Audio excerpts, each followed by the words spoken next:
It has been more than half of Elite's lifetime since we last saw a new ship introduced into the game.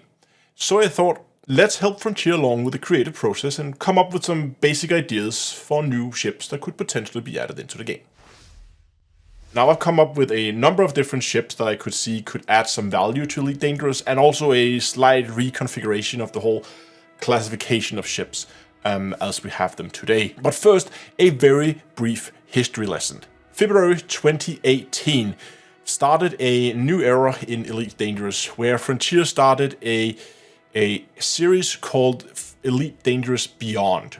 Beyond was a expansion in much the same way as Horizon was and as Odyssey was, but it differs that it wasn't a paid update. In this period, Frontier experimented with making a free series of updates that concluded of 4 different chapters that was released over a year, and they were then trying to monetize it through microtransactions, you know, ship paints, ship kits, those kind of things. Much the same things as do today. Not only did we see 6 new ships being added into the game that year, but we also got a lot of new features to the game, including wing missions, material traders, tech brokers, all the colonial engineers were added, squadrons were added, fleet carriers were added, the whole exploration system were overhauled, and a lot of new mining methods were added. And of course, as I said, a number of new ships were added. We got the Alliance Challenger, Chieftain, and Crusader, Crate Mark II, Crate Phantom, and last, the Mamba.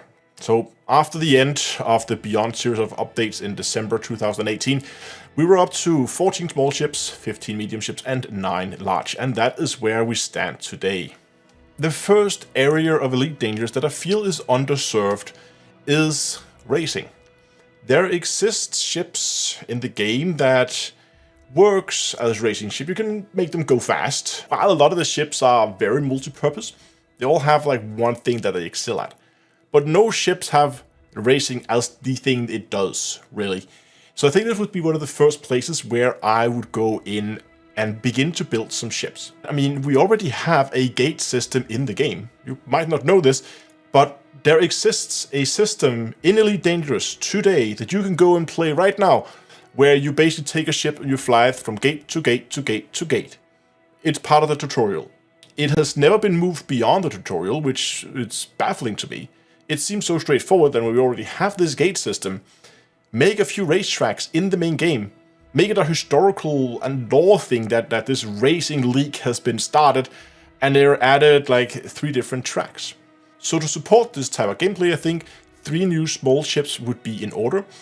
And basically for a racing ship, you have 3 main statistics you're interested in. That will be straight line speed, the maneuverability, so how quickly it can change direction, and the acceleration and deceleration of the ship. How quickly can it gain and lose speed. So those are the 3 main stats, and you could just basically have one that had a lot of straight line speed, maybe medium maneuverability and poor acceleration. Maybe that would be an Imperial ship, and then the Alliance could have a high maneuverable, fast acceleration, but with really low straight line speed. So it would be very good for tracks with lots of corners where it has to constantly change direction and accelerate and decelerate. And maybe the Federation would have one that had like a mediocre straight line speed, and then poor maneuverability but good deceleration. So it would be where you would have to go up to the corner, really brake hard, so you can low in speed, get around the corner, then use that fast acceleration out of the corners again. So you have different flight styles for the different ships, and if you were then to introduce 3 different tracks, then each of them could be beneficial towards each of these 3 new added ships. So if you had the one with a lot of straight line speed, that track would have a lot of long straights with wider corners that would really benefit a ship with those statistics. So you could have one that is small and narrow with tight turns, and there's like slaloming back and forth and a lot of like things you have to evade and stuff like that. That would be a natural thing. Or maybe you could do one that had a lot of hairpin turns, where you really benefit from being able to decelerate and accelerate again up. Something like that. You could design courses around each of the different ships. Not only would this encourage people to go out and engineer each of the different ships if they want to have the best times on each track, but it would add, I think, a ton of gameplay. You wouldn't even have to necessarily add a leaderboard. I think an in-game timer would be nice, but an actual leaderboard wouldn't really be necessary. I mean, it would be nice to have. Even if the leaderboard is not even in-game, community will figure that out. Give these tools to the community, and a whole new racing community will pop up in Elite. People put up a third-party site where they keep track of the times. There would need to be a way to validate it, but the community will figure that out. They will do videos on YouTube where they can show their runs or stuff like that. I don't know. Now, when we counted down the number of ships in each category, we could see that small and mediums were 14 and 15, and then only 9 larger ships.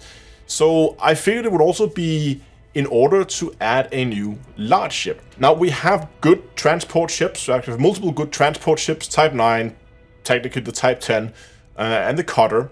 Good combat ships. We have the Corvette, so dedicated combat. We have the Anaconda, which is technically multi-purpose, but it has the best jump range in game. What I actually wouldn't mind see was a dedicated large exploration ship, which might seem odd as we already have the Anacondas. Is that really necessary? What I would be suggesting was to add some kind of a large ship that had a jump range close to, not necessarily exceeding the Anaconda, maybe only by a small margin, but in a similar range in terms of jump range as to the Anaconda, but give it exceptionally good heat management. Something akin to what we have on the Dolphin, where it can just sit inside the Corona for days without overheating. Something like that on an exploration ship would be beautiful. And then give it a sufficiently large fuel tank, and then gimp it on its ability, low base shield values, poor weapon loadout, you know the deal, poor maneuverability, poor speed in sublight, all those things that it's not really that important, and it doesn't make it necessarily a good combat or trade ship, but still makes it a really, really nice exploration ship. Now, I also have some other things regarding the large ships, because there is some of the large ships that, in my mind, shouldn't be large ships at all. We have the Type 7, the Clipper, and the Orca. They're kind of weird, right? They should be medium, but they're also a little bit too large to be medium. I mean, they're physically sized as too large, but they feel like they're too small to be a large ship. They kind of in between kind of things that don't really fit in either medium or large. So I would actually suggest introducing like a battle cruiser sized ship. I don't know, right now we use t-shirt sizes, small, medium, large. Introduce a whole new category of ships there. We could already take the Type 7, the Clipper, and the Orca and put it into that new category, as they will fit nicely size-wise. The ships in here, how I see them differ from large and medium vessels was they take something from mediums and something from large. So maybe you would have a ship that had the firepower of a large ship with maybe 2 huge hardpoints, something that would be combating what the firepower you get out of a Corvette, but it doesn't have the armor, it doesn't have the shield, it doesn't have that tankability that you get with the Corvette, but it's going to rely a lot more on its maneuverability and its ability to stay out of fire.